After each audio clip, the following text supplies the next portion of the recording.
Alors maintenant, on va accueillir le président de tous différents, tous Orléans, Yann Chailloux.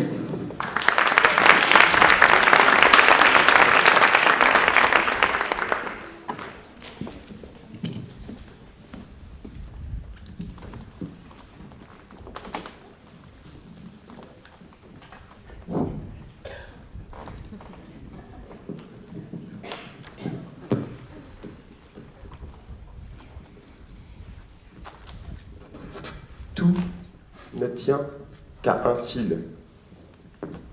C'est le cas pour ce concours d'éloquence qui s'est imaginé avec Jérôme Bornet, trésorier de Tous Orléans, au détour d'un déjeuner à Paris, qui a pris une dimension si singulière avec Cannes 1939, au cours d'un simple échange avec Anthony Gauthier, médiateur culturel du festival, et qui s'est développé avec vos encouragements, par vos clics, par vos contributions, par votre temps. À vous toutes et tous, sans qui ce concours n'aurait jamais pu avoir lieu. À vous toutes et tous, retraités, chômeurs, travailleurs ou étudiants, autant précieux, mais bénévoles malgré tout. À vous toutes et tous, militantes et militants de l'égalité, pour que chacune et chacun, quel que soit son âge, son sexe ou ses origines, puisse s'exprimer, participer au débat public et être entendu.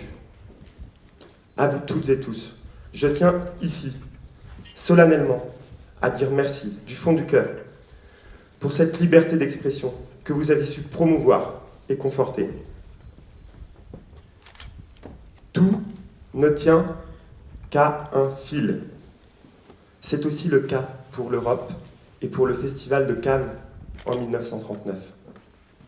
Jean Zay, avec d'autres, Albert Sarraut, Philippe Erlanger, imagine un festival cinématographique concurrençant la Mostra de Venise, alors sous le joug d'Hitler et de Mussolini. L'affiche est prête, dessinée par Jean-Gabriel Domergue. Cannes est sacrée ville d'un festival libre, du monde libre. Les films sont là, les stars aussi. Mais le 1er septembre 1939, les troupes allemandes d'Hitler envahissent la Pologne et c'est le début de la Seconde Guerre mondiale dont on connaît la suite. La première édition du Festival de Cannes est annulée. 80 ans plus tard, Cannes 1939 a lieu. Nous y sommes. La mémoire de Jean Zay est ravivée. Comment pouvait-il en être autrement ? Mais ce n'est pas la seule. L'affiche revit pour vous, grâce au talent de François Caspar, directeur du festival. Les films sont rembobinés, prêts à ce que vous les découvriez ou redécouvriez, grâce à Antoine Debec, à Maurice Huvelin. Les stars sont là, aussi.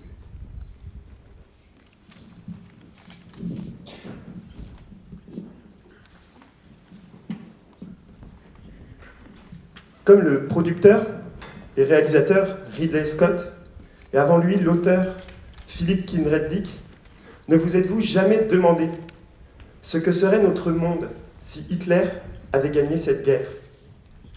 Ne vous êtes-vous jamais demandé ce que la France serait si la première révolution française n'avait pas abouti à la mort de Louis XVI en 1793, si Jeanne d'Arc n'avait pas libéré Orléans en 1429 ?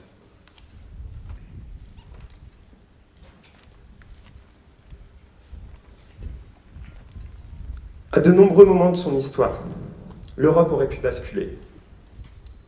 Lors de la Seconde Guerre mondiale, l'Europe, emportée par les forces de l'Axe, a risqué de sombrer dans une dimension où la haine et la mort pouvaient vaincre irrémédiablement la raison et l'amour.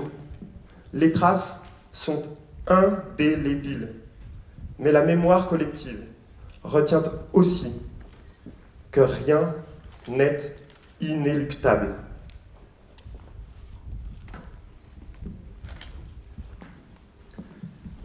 Nous devons notre liberté, aussi bien aux soldats d'Austerlitz qu'à ceux de Verdun, aussi bien aux héros de la Révolution qu'à ceux de la Résistance. Nous avons besoin de résistance. Nous avons besoin de Jean Zay, de Pierre Brossolette, de Geneviève de Gaulle-Antonios, de Germaine Tillon, sans oublier Jean Moulin. Nous en avons besoin. Hier, aujourd'hui, demain. Et demain, que ferons-nous? Que ferez-vous? Un gouvernement ne garantira jamais seul la liberté. Je crois qu'elle passe aujourd'hui, aussi bien par les lanceurs d'alerte que par ces bénévoles qui accueillent et protègent les migrants, que par ces Kurdes qui combattent, que par ces jeunes et ces moins jeunes qui, partout à travers le monde, rêvent, osent, travaillent et n'abandonnent jamais. Comme l'a affirmé Xavier Dolan en recevant à 25 ans le grand prix du jury du Festival de Cannes en 2014. Tout leur est possible.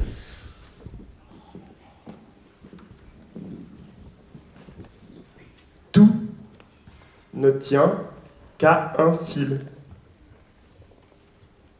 Et il nous appartient, à nous toutes et tous, de dire et d'agir, car il suffit de presque rien pour qu'une chose se fasse et ait des conséquences.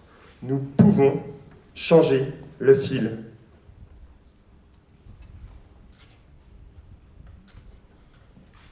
J'ai mes préférences.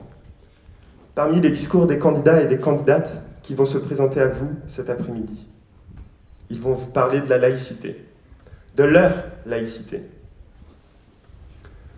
Je ne vous demanderai pas d'être tolérant avec leur production.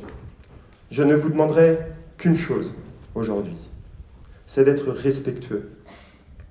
Car comme l'écrivait si bien Goethe, la tolérance ne devrait être un état transitoire. Elle doit mener au respect. Tolérer, c'est offenser. Cet éloge de l'égalité réelle, sans distinction d'aucune de nos différences, doit nous inspirer. Tous différents, tous Orléans, tous éloquents.